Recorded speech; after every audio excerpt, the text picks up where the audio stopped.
Bonjour à toutes et à tous, j'espère que vous allez bien. On se retrouve pour une nouvelle vidéo et on se retrouve pour un haul livre que je vais lire quand j'aurai fini mes abonnements Cube.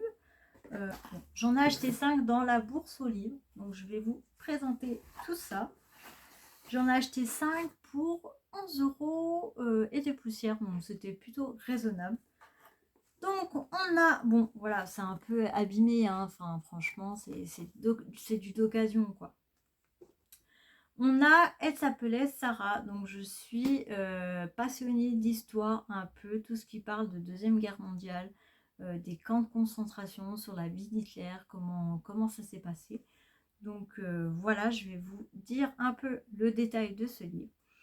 Paris, juillet 42. Sarah, une fillette de 10 ans qui porte l'étoile jaune, est arrêtée avec ses parents par la police française. Au milieu de la nuit, paniquée, elle met son petit frère à l'abri en lui promettant de revenir le libérer dès que possible. Paris-mai 2002, Julia Jarmon, une journaliste américaine, mariée à un Français, doit courir la commémoration de la rafle du Veldiv. 60 ans après son chemin va croiser celui de Sarah et changer sa vie à jamais. Elle s'appelait Sarah, c'est l'histoire de deux familles qui lient un terrible secret. C'est aussi l'évocation d'une des pages les plus sombres de l'occupation, un roman bouleversant sur la culpabilité et le devoir de mémoire qui connaît un succès international avec des traductions dans une vingtaine de pays.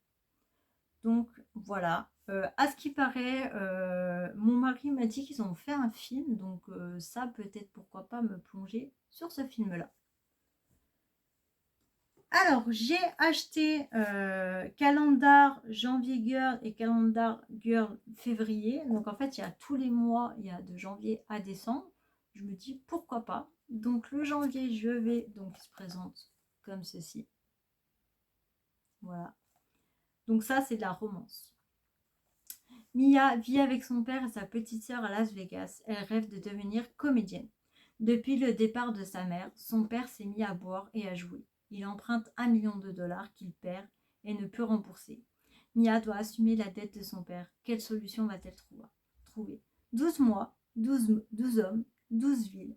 Mia relèvera-t-elle son incroyable défi? La série culte aux 15 millions de lecteurs, déjà dans 32 pays vendus à la chaîne. Donc voilà. Bon.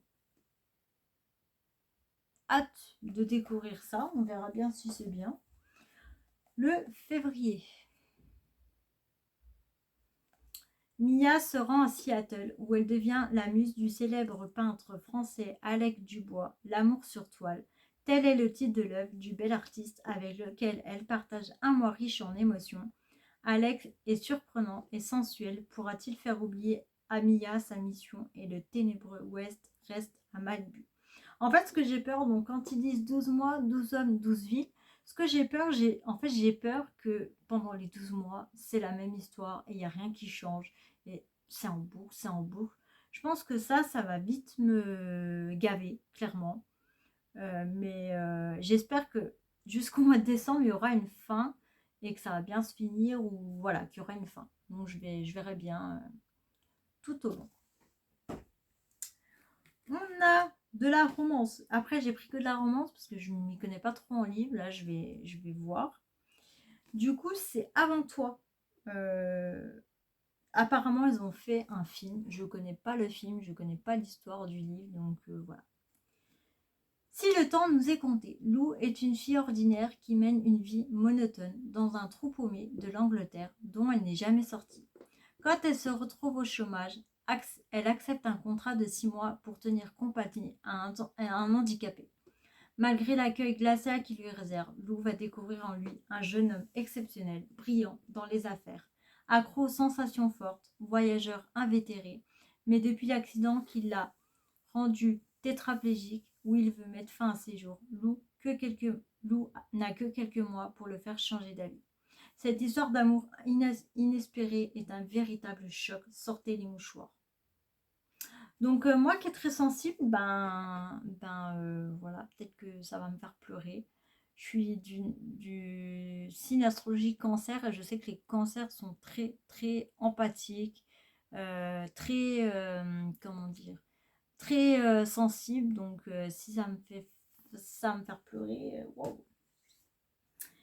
Et pareil, encore une romance que j'ai vraiment adoré le film, c'est Nos étoiles contraires de John Green. Rien que le film de Augustus et de Hazel, la fin est trop triste. Je sais que je pleure à chaque fois que je le regarde. Voilà. Donc, franchement, il est vraiment topissime. Voilà. Bon, c'est un grand format. Bon, avec ma lumière, je ne sais pas si je vais bien voir. Lorsque je lisais ce livre à la plage, ma mère m'a demandé ce qu'il racontait. Et moi, complètement absorbée par ma lecture, en désirant y retourner au plus vite, je lui ai dit le gros de l'histoire. C'est une fille qui a le cancer, qui rencontre un gars qui avait le cancer. C'est génial. Alors là, elle m'a lancé un regard inquiet et m'a dit « T'es sûre que ça va ?» Un roman sur la vie, la mort et les gens qui se retrouvent, coincés entre deux. Nos étoiles contraires, c'est John Green, au sommet de son art, on rit, on pleure et on redemande. Alors qu'on craint de ressentir que la tristesse en le refermant, ce livre nous fait aimer la vie plus que jamais. Ça frôle le génie, ce livre est tout simplement dévastateur.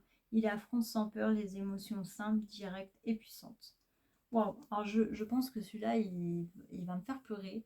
Je pense que si ça parle de la mort, peut-être que ça va parler plus de choses que dans le film. Alors, pour tout vous dire, j'ai perdu ma maman il y a maintenant 1 an. Je vous avoue que j'ai du mal à faire le deuil. Et si ça parle de... Maintenant, je suis très sensible en fait. Quand ça va parler de la mort, je vais tout de suite m'écrouler. Voilà, j'ai assisté au décès de maman jusqu'au bout. Désolée, ça m'émue énormément. Du coup, si ça parle de la mort, etc., je sens que je vais pleurer toutes les larmes de mon corps. Ma foi, on verra bien. J'ai hâte de vous faire tout un retour de ces livres. C'est pour ça que les livres de lecture, j'en ai 2. Je vais pouvoir plus m'y pencher, bien analyser les choses et pouvoir vous les dire. Voilà. Si cette vidéo vous a plu, n'hésitez pas à me mettre des petits pouces en l'air. Ça me ferait très plaisir à me mettre de jolis commentaires. J'ai hâte de vous lire. Et n'hésitez pas à vous abonner juste en bas. Et moi, je vous dis bye bye.